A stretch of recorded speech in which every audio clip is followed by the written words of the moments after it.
The president takes aim at the woman accusing Supreme Court nominee Brett Kavanaugh of sexual assault.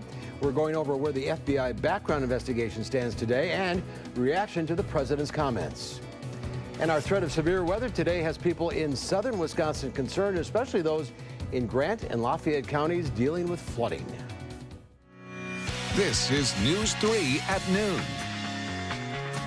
Good afternoon, everyone. I'm Mark Kane. Thanks for tuning in to our Wednesday edition of News 3 at noon. We'll get to those stories in a bit, but first, let's head over to the Weather Center. Meteorologist Dave Caulfield is here with a first alert forecast, and it is an alert day. Yes, especially for this afternoon and later this evening when the threat of some severe weather could visit southern Wisconsin. So that alert day looking at possibly some high winds and hail. We've had some pretty windy conditions throughout the day so far already. Doppler track showing any rain well off to the north and west right now, so we're not seeing any of that at the present time, but as a cold front gets closer late this afternoon into this evening, that will change. A live look in Madison, very cloudy skies on the WISC-TV Skycam. You can see how fast those clouds are moving, indicative of the windy conditions outside. Temperatures are in the mid to upper 70s, even some 80s showing up. Look at that, 24-hour temperature change, about 20 to 25 degrees warmer compared to this time yesterday, and those southerly winds really kicking at about 20 to 25 miles per hour, helping with that process. Temperatures and winds over the next 12 hours will reach highs in the low 80s with those south winds at 15 to 25 miles per hour, gusting closer to 35 miles per hour at times. So we'll time out the chance of showers hours by hour and talk about those severe threats more, plus talk about some additional heavy rain possibly on the way in your first alert forecast in just a few minutes. Nice July forecast. Yeah, exactly. Don't look at the calendar. That's right. All right, Dave, we'll see you in a few minutes. And more rain could mean more problems for those living in southwestern Wisconsin. Highways 81 and 23 outside Darlington are blocked. The school district is closed for the day because of flooding. Both County K and G in Lafayette County have been flooded since last night. One person was rescued from her car on County K. Emergency management crews do expect water levels on the Pecatonica River to keep rising. Here in Madison, city engineers are watching lake levels in case the water rises and covers the roads. Staff say water levels have not peaked yet this time around, but if they do go up another inch or two, that could cause closures on East Johnson Street. East Johnson was the street shut down for weeks during our last round of flooding. You should expect an alert on your phone today from the president. The federal government will test its National Emergency Alert System for the first time this afternoon. It'll happen at 1:18 p.m. our time, and there's no way to opt out of the program. This presidential alert has been in development since 2006 and is meant to warn people about a national crisis or disaster. The FBI is still investigating the sexual assault allegations against Supreme Court nominee Brett Kavanaugh. The president mocked his accuser, Dr. Christine Blasey Ford's Senate testimony during a campaign rally in Mississippi last night. That is a complete turnaround from when he said it was compelling testimony last Friday. Dr. Ford's lawyers tweeted that the president engaged in a vicious, vile, and soulless attack. And one of the few remaining undecided senators says he did not like President Trump's comments last night.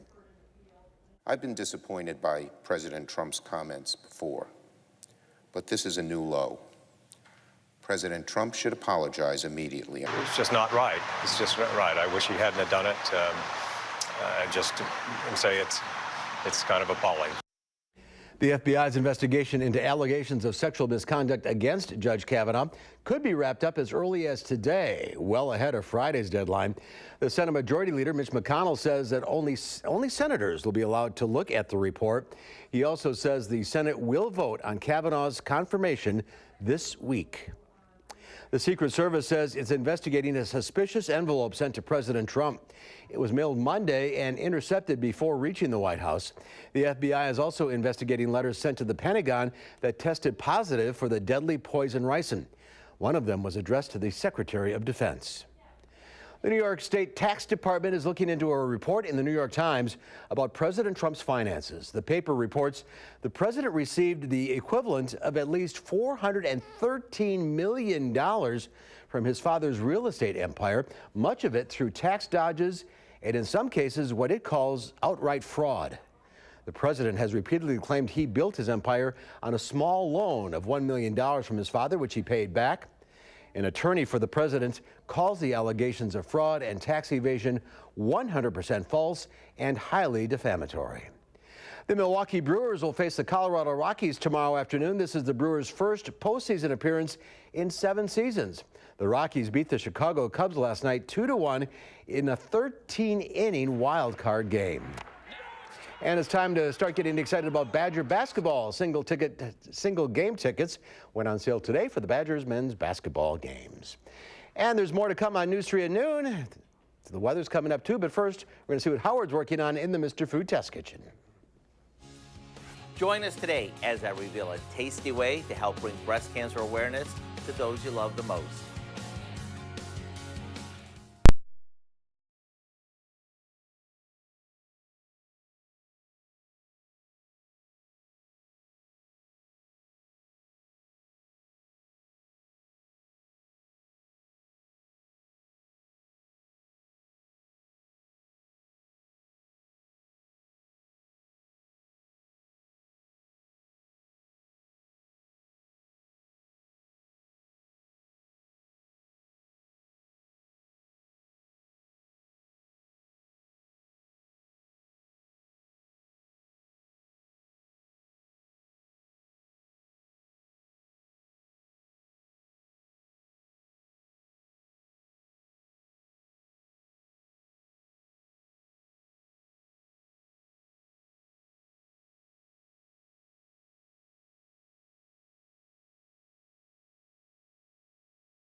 It's October, and that means it's Breast Cancer Awareness Month, a time when we all come together so we can help beat this disease. While most of us are aware of breast cancer, we often forget to take the proper steps in order to stay one step ahead of it. I'm blessed that my mom had her breast cancer detected in its early stages, and thanks to early detection and medical advances, she's with us today. So if you're thinking, what does this have to do with food? Let me share with you the recipe for our pink velvet truffles, which are perfect to bring just about anywhere to help raise awareness for those you care about the most. We start by beating together a container of strawberry-flavored cream cheese with a bit of vanilla. After that's creamy, we slowly add in some powdered sugar. To give this its richness, we stir in some white baking chips that we've melted in the microwave. After it comes together, we shape them into 1-inch balls and roll them in pink, white, or any combo of nonpareils or sprinkles. Let me tell you, these are decadently rich. I do hope you'll go online and get the recipe for our pink velvet truffles as a way to help bring awareness to breast cancer. I'm Howard with Kelly in the Mr. Food Test Kitchen, encouraging you to spread the word. And to get screened. I'm sure glad my mom did. Now, that's a reason to say, Ooh, it's so good. All right, Howard, thank you. Coming up on News 3 at noon, a young volleyball player from Wisconsin is using this season to represent others like her. And our threat of severe weather has us seeing an alert day. Dave Caulfield joins us next at noon with our first alert forecast.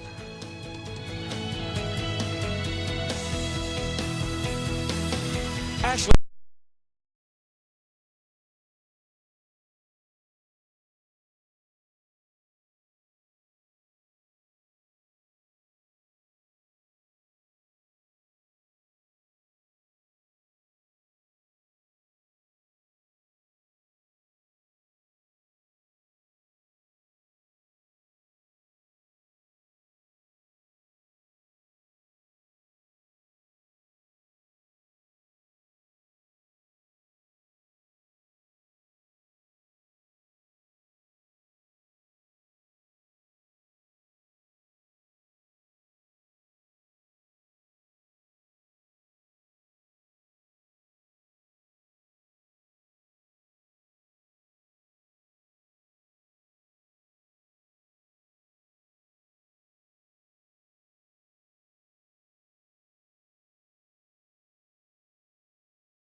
Our Call for Action phone bank is open right now, ready to take on your consumer issues. You can call our hotline. Volunteers will help you with any consumer complaints. The number is 608-270-2833. The service open every Monday, Wednesday, and Friday between 11 and 1. The job market heats up, and do adult kids cost more than children? Here's Diane King Hall with today's Money Watch report.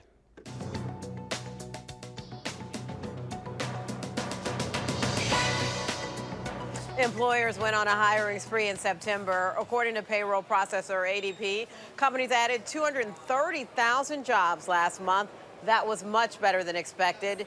Job gains were spread across a variety of industries, but jobs in professional and business services led the increase.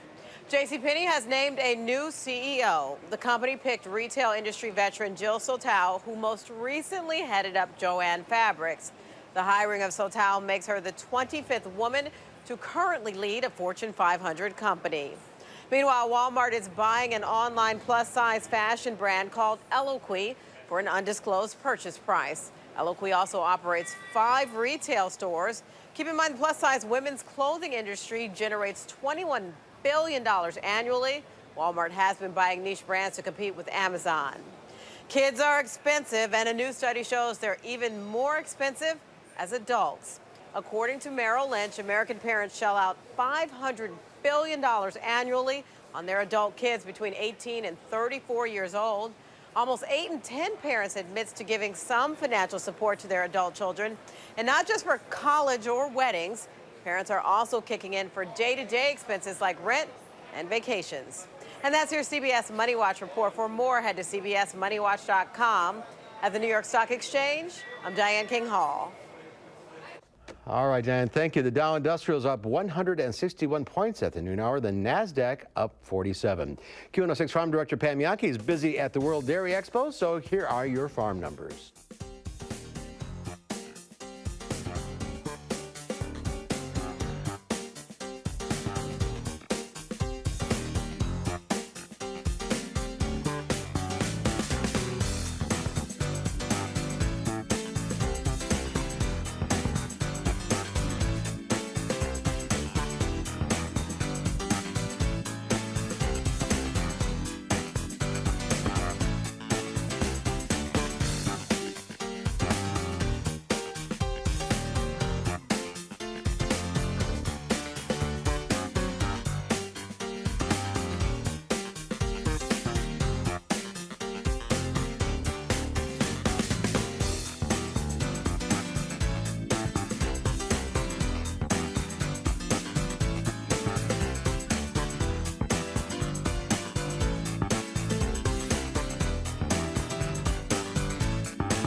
And Dave Caulfield is here now. We could see some interesting weather later today. Yeah, it's like a summer day outside for sure with these temperatures, and the wind is really still kicking outside, and we could get some high winds and hail later on today. But in Lake Wisconsin earlier this morning, Mark sends in this photograph of these Madison clouds, and you're probably saying to yourself, well, how is that possible? There really wasn't any severe weather this morning, Dave. Well, that's a good point. However, common misconception with these clouds is that they happen during the severe weather. A lot of times these clouds happen when that severe weather has already passed, so at the end of the system as opposed to the beginning. And while most clouds are created by rising motion in the atmosphere, Madison a little bit different, actually very different, if I do say so myself, because they're created by sinking air. So possibly some more of that later on tonight into tomorrow across portions of Wisconsin. Speaking of those clouds, we actually do see some clearing to the south and west of us, and that could be important as that cold front gets closer and closer. In fact, in Platteville, a lot of blue sky now showing up on our Queen Bee Radio Skycam. Our 48-hour precipitation estimate showing about 3 inches of rain for much of southern Wisconsin over the last 2 days or so. So we really don't need any more. Unfortunately, Mother Nature doesn't look to give us much of a break over the next week or so. Doppler track showing that rain well to the north and west, so not seeing any of that yet, but that cold front isn't close to us yet, so it makes sense why we're not seeing that rain right about now. But we could see a little bit of clearing, and that could help create some more instability across the area by this afternoon. So all of us under a slight risk of severe weather. An alert day is in the forecast for southern Wisconsin for some severe thunderstorms, possibly this evening. Again, high winds and hail are main threats. Can't rule out an isolated tornado, but I think that threat is well to the north of us, and also some brief heavy rain. Downtown Madison and the Edgewater Skycam looking at those cloudy skies. The almanac for today, your forecast high of 81. That would be close to 20 degrees above normal for this time of year. And boy, can we feel that temperature difference outside right now. Already up to 75 in Madison, 82 in Janesville, 77 in Mineral Point, and 78 in Boscobel. Look at these temperature differences. About 20 to 25 degrees warmer compared to this time yesterday. And our dew points definitely supportive of some possibly severe weather later this afternoon in the upper 60s and low 70s. Those are numbers we typically see during our typical storm season in the spring and summer. Wind speeds out of the south at about 15 to 25 miles per hour. So future track showing things staying pretty calm by the time we get to the start of this evening. But then as that cold front comes through, some scattered showers and thunderstorms could bring some brief heavy rain and some high winds and hail. I do think that severe weather threat is best well north of us, but we still have to be vigilant as we head into this evening. Then tomorrow we are dry but much cooler, And then the rain chances come back starting early on Friday. Really not looking at a whole lot of rain. It depends on where those downpours set up, at least into early Thursday. But after that, that could be a much different story. As you can see on our 7-day forecast, lots more chances for showers and storms. Temperatures staying in the 60s for this weekend, and then we'll be in the 70s to start next week. But still, with those chances for showers and storms in there, really not much of a break from the storm chances going forward. And just an early look at some of our precipitation models as we head into this weekend and next week. It's not looking good. So hopefully we can get those chances out of here before everything is said and done. But if this setup holds, we could be looking at some more flooding across southern Wisconsin. Not good news. Yeah. All right, Dave, thank you. There's more to come on News 3 at noon. Up next, a Wisconsin teen is fighting herself on the volleyball court, but it's not her skills or dedication. She's helping others by simply putting herself out there. Her story next at noon.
Alopecia is an autoimmune disease that results in the loss of hair. And for one Wisconsin teen who had been wearing a wig for years, finally decided that enough was enough. Neil Iber has the story. In second grade, alopecia areata started its course. I more just didn't want people to know or notice. For nearly a decade now, Regis Jr. Grace Christo has worn a wig at all times, at school, in public, and on the court because of her hair loss. But 9 years after she was diagnosed, she had a change of heart. The first day of this summer, I let go of it. Grace ditched the wig for good. One night I was just sitting in bed and I texted my mom. I said, hey, guess what? And she's like, what? And I just said that I was done with it. And I know that's what she's always wanted for me. And I know that's what the people close to me have always wanted, but I was always so against it. Even going without it in front of my close friends, I wouldn't do. Grace may not have hair, but she's no different than your typical junior in high school. We're so proud of her because obviously that would take a lot of guts for her because people still look at her and people still don't really understand it. Everybody knows you for you. It's you. You can't change it, and you're beautiful just the way you are. She wasn't actually sure if we knew about it. It's like, yeah, we know about it. It's cool. We support you. And honestly, the next day when she had it off, nobody thought anything different. It's just amazing. Like, she just fit in like it's just our girl playing volleyball at the end of the day. Alopecia areata is just a disease that takes away one's hair, and those looking from the outside in have nothing to worry about. If we all know that this is a simple condition where you just lose hair, it's not contagious, that creates a much less traumatic situation for the individual. What we need to do is understand the disease more and go along with it. If you see her on the court, going out of your way to say something negative won't affect her play. When it happens, when I'm playing volleyball on the court and someone from the other student section says something, I have to really try to pull it together. But at this point, and the confidence that I have now with it, I just let it go. Grace's support system throughout the years has helped her get to where she is now, carefree and confident. At this point, I don't even care. I'm not glad that I have it, but I'm glad that I have it rather than someone that really couldn't deal with it. Because at this point, I can deal with it, and at this point, I have the confidence that I don't know if everyone could have. So I think that I maybe have it for a reason and to maybe inspire others to be themselves. For others who have alopecia areata, Grace has a simple message. If you don't have hair, that's okay. It's something on top of your head, and that you will eventually get to the point where you're comfortable with yourself, but do it at your own pace. Don't do it at the pace of your parents or your friends. If they're telling you that you should be okay with yourself, don't listen to them unless you truly feel it. So wait until you truly feel comfortable with yourself, and then be who you are. And don't force it upon yourself to, go without a wig or go without a scarf. Do it when you want to. Wise words from a young lady. Absolutely.